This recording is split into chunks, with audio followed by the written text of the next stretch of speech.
గారు స్వయంగా చెప్పినారు. నేను వారిని ఇంకా రేవంత్ రెడ్డి గారే అంటున్నాను. కల్వకుంట్ల చంద్రశేఖర్ రావు అనే ఏకవచనంతో ఆయన మాట్లాడినా నేను రేవంత్ రెడ్డి గారని అంటే అధ్యక్ష, ఎందుకంటే మాకు ఆ ఇంగితం ఉంది, ఆ సంస్కారం ఉంది. ఎందుకంటే ముఖ్యమంత్రి అనే పదవి వ్యక్తిది కాదు అధ్యక్ష. నేను అందుకే అంటా ఉన్నా అధ్యక్ష, సంస్కారం అనేది రావాలి అధ్యక్ష, స్వతహాగా నేర్పితే రాదు అధ్యక్ష. ఇంకో మాట చెప్తా ఉన్నా అధ్యక్ష, 2 గ్యారంటీలు 10 లక్షల ఆరోగ్యశ్రీ. ఇక్కడ హరీష్ రావు గారు ఉన్నారు అధ్యక్ష. హరీష్ రావు గారు వైద్య ఆరోగ్య శాఖ మంత్రిగా ఉన్నప్పుడే 10 లక్షల ఆరోగ్యశ్రీ మేము అమలు చేసి సంవత్సరం దాటిపోయింది సార్. అది వారికి తెలియదన్న విషయం తెలియదు, తెలుసుకునే ప్రయత్నం చేయరు, అవగాహన లేదు, అనుభవం లేదు, ఇక నడుస్తూ ఉంది అధ్యక్ష. ఢిల్లీ నుంచి నామినేట్ అయి వస్తే గట్లే ఉంటుంది అధ్యక్ష. 2 గ్యారంటీలు అమలు చేసినాం అనేది అచ్చు తప్పు. 2 గ్యారంటీల్లో మీరు అమలు చేసింది పావలా వంతు కూడా కాదు. ఇది ప్రజలను మభ్యపెట్టడమే, బుకాయించడమే తప్ప ఇంకోటి కాదు. ప్రజావాణి ప్రారంభించినాం. ప్రజావాణి కొత్తగా ప్రారంభించేది ఏంటి అధ్యక్ష? ఎప్పటి నుంచో ఉన్నది, ప్రతి మండే కలెక్టర్ ఆఫీసులో నడుస్తూనే ఉంది. మీరు ప్రారంభించిందే ఉంది. ఇనుప కంచెలు తీసేసినాం.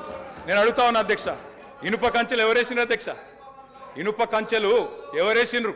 2012లో వేసిందే కాంగ్రెస్ ప్రభుత్వం, కిరణ్ కుమార్ రెడ్డి నాయకత్వం.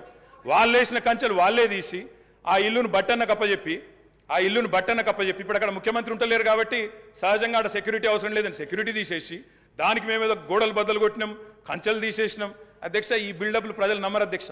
2012లో వాళ్ళే కంచెలేసి 2023లో వాళ్ళే తీసి ఏదో చేసినాం అంటే ప్రజలంతా పిచ్చివాళ్ళు కాదు అధ్యక్ష, అన్ని గమనిస్తూ ఉన్నారు అధ్యక్ష. నేను ఒకటే అంటా ఉన్నా అధ్యక్ష, వారు ఎన్ని చెప్పినారంటే అధ్యక్ష మాటలు, ఇగో మా బట్టన్న గ్యారంటీ ఇవ్వడమే కాకుండా గ్యారంటీ మీదకి అఫిడవిట్ ఇచ్చిండు సార్. 100 రూపాయల బాండ్ పేపర్ మీద మొత్తం మధిర నియోజకవర్గంలో మా బట్టన్న మొత్తం అఫిడవిట్ ఇచ్చుకుంటూ తిరిగిండు.